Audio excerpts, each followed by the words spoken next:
నమస్తే, నేను Yashoda. Welcome to Pallavi TV. తల్లిదండ్రుల్ని పట్టించుకొని ఉద్యోగులకు సర్కార్ షాక్ ఇచ్చింది. ఇక నుంచి ఉద్యోగుల ఖాతాల్లోంచి నేరుగా తల్లిదండ్రుల ఖాతాల్లోకి 10,000 వెళ్ళేటట్టు ఒక బిల్లును తీసుకొచ్చింది.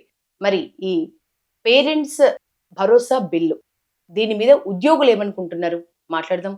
ఉద్యోగ సంఘాల నాయకులు అలాగే సీనియర్ విశ్లేషకులు భుజంగరావు సార్ మనతో ఉన్నారు. సార్ నమస్తే.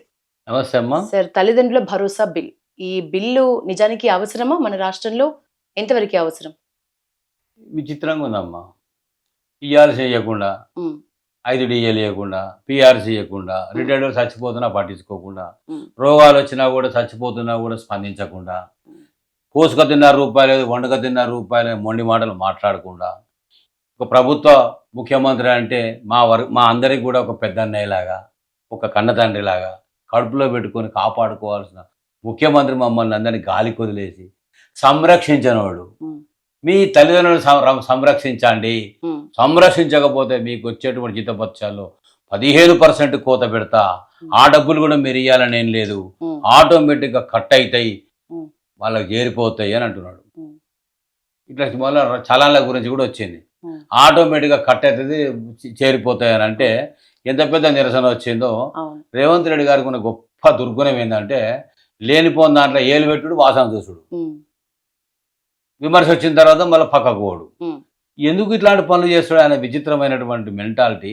మా ఉద్యోగులు ఉపాధ్యాయులు అనుకుంటున్నారు. ఉమ్, నేను పొద్దున వాకింగ్ పోతే గిడ పక్కన అన్నమయ్య బాగానే తెచ్చిండే, 15% కట్ చేయమని చట్టం బాగానే తెచ్చాడు, బుద్ధిమంతుడు సీఎం. ఉమ్, అసలు ఈయన తల్లిదండ్రులు ఆడుకుంటారని మనం ఎన్నడూ చూడలేదు. ఉమ్, మరి ఏమన్నా బువ్వ పెట్టి మంచిగా చూసుకుంటుండా లేదా మనకి తెలియపాయ, మనకి వెరకలేకపోయా అని అంటే, ఇక అక్కడ ఉండేటువంటి నలుగురులో పెట్టినోడు అయితే గిరెందుకు తీసుకొస్తాడు, ఆయన చూడలేదు కాబట్టి నాలాగా వీళ్ళందరూ కూడా అట్నే ఇబ్బంది పెడతారేమో అనేటువంటి అనుమానంతో ఈ చట్టం తెచ్చి మన నెత్తి మీద రుద్దుతున్నట్టుంది అని అంటున్నాడు. అంటే 15% కట్ అయితే ఇంట్లో ఉన్నటువంటి పిల్లలు ఉమ్, 15% కట్ అయి నీ అయ్యమ్మకు పోతున్నది కొడుక, నువ్వు వచ్చే జీతం ఎంత, నీకు ఇక నీకు పెట్టుడు తండగా, నిన్ను చూసుడు తండగా, పో మీ అయ్యమ్మ దగ్గరనే ఉండిపో అని పరిస్థితి ఏర్పడి ఇట్లా పంచాయతీ పెట్టే పని ఇది. ఉమ్, తల్లిదండ్రులు అమితంగా ప్రేమిస్తారమ్మా పిల్లల్ని. పిల్లలకు చదువు చెప్పించి, విద్యాబుద్ధులు చెప్పించి, వాళ్ళ జీవితం అంతా దారపోసి పిల్లల భవిష్యత్తు కోసం కష్టపడిన తల్లిదండ్రులు ఎవరు? ఉమ్, ఆ తల్లిదండ్రులు చూడని బిడ్డలు ఎంతమంది అమ్మా? నువ్వు ఆడపిల్లవు కదా, ఉమ్, మీ తల్లిదండ్రులు కష్టం వస్తే చలించకుండా స్పందించకుండా ఉంటావా? నా తోపుడు 4 ఉన్నారు ఆడపిల్లలు. ఉమ్, ఇయ్యడు ఆడపిల్లల్ని అమితంగా అభిమానిస్తా, ఇష్టపడతా. నా తల్లి 4 సంవత్సరాల వయసులో నా తల్లి పోయింది, నా తండ్రిని ప్రేమించిన. అలా నాలాగా మీలాగానే కాదు, సమాజం లోపల వేలాది లక్షలాది మంది, అనేక మంది తల్లిదండ్రులను సంరక్షణ చూసుకుంటా ఉన్నారు. మరి చాలా ఆస్తి మంది తగాల దగ్గర కోట్ల తగాదాలని మీరు అంటున్నారు. చాలా మంది ఏకంగా కేసులు పెడుతున్నారు. పేరెంట్స్, పిల్లలు మమ్మల్ని సరిగా చూసుకోవటం లేదు, బుక్కడి బువ్వ వేయట్లేదు మాకు అని చాలా మంది పేరెంట్స్ కేసులు పెడుతున్న పరిస్థితి. మరి ఈ బిల్లు చాలా హెల్ప్ అవుతుంది కదా వాళ్ళకి. ఎవరికి?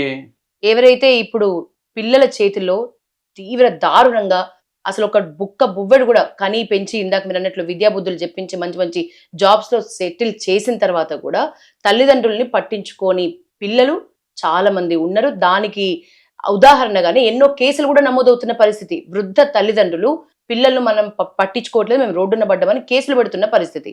మరి ఈ బిల్లు ఉపయోగమే కదా వాళ్ళకు. ఏ బిల్లు తెచ్చినా, ఏ చట్టం తెచ్చినా ఉద్దేశం బాగుంటుందేమో, బాగుంటుందని చెప్పట్లేదు. ఉమ్, దుర్వినియోగం మాత్రం 90% అవుతుంది. ఉమ్, ఇప్పుడు 498 ఉమ్, యాంటీ డౌరీ చట్టం వచ్చింది. ఉమ్, ఎంతమంది వేధించారమ్మా నా ఆడపిల్లల మగవాళ్ళని? ఇబ్బందులు, హింసలు పడి ఎవరికి బయట చాలామంది చెప్పుకోరు. ఉమ్, అట్లాగని మగవాళ్ళంతా బుద్ధిమంతులు అని చెప్పి అనుకుంటాము. ఆడపిల్లల్ని హింస పెట్టి అనేక రకాలుగా వేధించే మగవాళ్ళు బోలెడు మంది ఉన్నారు. అవును. సమాజం అంతా ఎప్పుడు ఒకే రీతిగా ఉండదమ్మా. అవును. తల్లిదండ్రులను చూసే పిల్లలు ఉన్నారు, ఉమ్, చూడని పిల్లలు ఉన్నారు. తల్లిదండ్రులు పిల్లల్ని ఇష్టపడే వాళ్ళు ఉన్నారు, పిల్లల్ని ద్వేషించే వాళ్ళు ఉన్నారు. ఉమ్, ఈ రకరకాలు ఉంటారు సమాజంలో. కానీ నిర్బంధంగా ఒక చట్టం తెచ్చి కట్ చేయడానికి రేవంత్ రెడ్డి ఎవరండి? ఉమ్, నాకు వచ్చే జీతంలో నా తల్లికి ఏం తీయాలి, నా తండ్రికి ఏం తీయాలి, నా భార్యకి ఏం తీయాలి, నా పిల్లలకి ఏం ఖర్చు పెట్టుకోవాలి, అది నా స్వేచ్ఛ కదా. వ్యక్తిగత స్వేచ్ఛను హరించి, ఒక ఆస్తి హక్కును హరించి నీ చేతుల్లోకి తీసుకొని చట్టం చేసి కట్ చేసి వాళ్ళ చేతుల్లో పెడతా అంటే లేని పంచాయతీ పెట్టినట్టే ఇది. ఉమ్, అంటే కన్న తల్లికి బోబెట్టనోడు ఉమ్, పినతల్లికి బంగారు గాజులు చేపించినట్టు నాకు ముచ్చట ఇది. ఉమ్, నేనేమంటున్నా అంటే మంచిది రేవంత్ రెడ్డి గారు, ఎవరికి రాని గొప్ప ఆలోచనలు, అద్భుతమైన ఆలోచనలు నీకు ఎక్కడొస్తాయో? జూబ్లీ హిల్స్ ప్యాలెస్లు వస్తాయా? మరి ఎక్కడొస్తాయో మరి ఆడనో నీ కథ తెలియదు, నీకు గురువు ఎవరో నీకు చెప్పేది ఎవరో కానీ మాతృదేవో భవ పితృదేవో భవ అనే సంస్కృతిలో మన సమాజం ఉంది. నేనైతే ఇప్పటికి అదే నమ్ముతున్నా. వృద్ధాశ్రమాలు ఎందుకు వస్తున్నాయి సార్, తల్లిదండ్రులు బాగా చూస్తాయనేటువంటి ప్రశ్న మీరు వేయొచ్చు కాక, వృద్ధాశ్రమాలు రావడానికి ఈ రోజుల్లో తల్లిదండ్రులను చూసేటువంటి వెసులుబాటు లేక ఇద్దరు ఉద్యోగస్తులు, ఈమె జాబ్కి ఈమె పోతుంది, ఆయన జాబ్కి ఆయన పోతాడు. ముసలిళ్ళ కావాలి ఎవరు ఉండే అవకాశం ఉండదు. ప్రేమ ఉంటుంది, అభిమానం ఉంటుంది, అది కూడా ఒక కారణం. భర్త మంచోడే, కొడుకు మంచోడే, కోడలంటే పడదు, కోడలు సరిగా చూడదు, ఉండలేరు ముసలి వాళ్ళు, అవగాహన ఉండదు. అక్కడ వృద్ధాశ్రమం అవసరం వస్తుంది. ఆ రకంగా ఈ వృద్ధాశ్రమాలు పెరిగిపోతున్నమాట వాస్తవం, నేను కాదనడం లేదు. ఒక సంస్కృతిని చక్కదిద్దాలంటే నువ్వు ఇచ్చేటివన్నీ ఇచ్చి కడుపు నిండా మాకు భోజనం పెట్టి పరిపాలకుడిగా నువ్వు చూసి మా 5 డిఏలు మాకు చెల్లించి మా రిటైర్మెంట్ డబ్బులు మాకిచ్చి మా పిఆర్సీ మాకిచ్చి మీరు వేరు కాదు నేను వేరు కాదు మనందరం కూడా ఒకటే, రాష్ట్ర ప్రభుత్వాన్ని మీరు నేను కలిపి కాపాడుకుంటున్నాం నడుపుకుంటున్నాము, మిమ్మల్ని చూసే బాధ్యత నాదే. మరి మాకు అన్నీ ఇవ్వకపోతే నువ్వు మరి నీ దగ్గర ఎంత పర్సెంట్ కట్ చేయాలి, నీకేం కట్ చేయాలి? మాకు సంపాదన కట్ చేసినావు, మరి నీకు ఉన్న వాటిల్లో ఏది కట్ చేయాలి రేవంత్ రెడ్డి గారు? అంటే నీకు చట్టం చేస్తుండే నీ మీదనే. ఒకటి మా దగ్గర ఓటు అనేటువంటి హక్కు ఉంటుంది, మా అవసరం వచ్చినప్పుడు మా తడాగా చూపిస్తాము. నువ్వు పనికి వస్తావా పనికి రావా అని చెప్పేది మేము. నువ్వే అంటావు 2029 దాకా నేనే ఉంటాను. ఎవరు చెప్పారు నీకు? 2034 దాకా ఉంటా అంటావు. అబ్బా ఎవరు చెప్పారు? తల్లిదండ్రుల సంరక్షణ బిల్లును ఉద్యోగులు వ్యతిరేకిస్తున్నారు అంటే అది నెగిటివ్ గా అర్థం చేసుకునే అవకాశం ఉంటుంది కదా సార్. 100% ఈ బిల్లును వ్యతిరేకించడం లేదు మేము, కానీ మేమేమంటున్నామంటే నీకు హక్కు ఎవరిచ్చారు అని అడుగుతున్నాం. కట్ చేయడానికి ఎస్, నీకు హక్కు ఎవరిచ్చారు? మా జీతం కట్ చేసి నువ్వు నేరుగా పంపడానికి నువ్వెవరివి? నువ్వు పెద్ద కొడుకువా? మా తోడ పుట్టినవా? కూడా పెరిగినవా? మా అయ్యమ్మ నిన్ను కన్నదా? ఎట్లా ఇది? ఏం సంస్కృతి అంటున్నా నేను.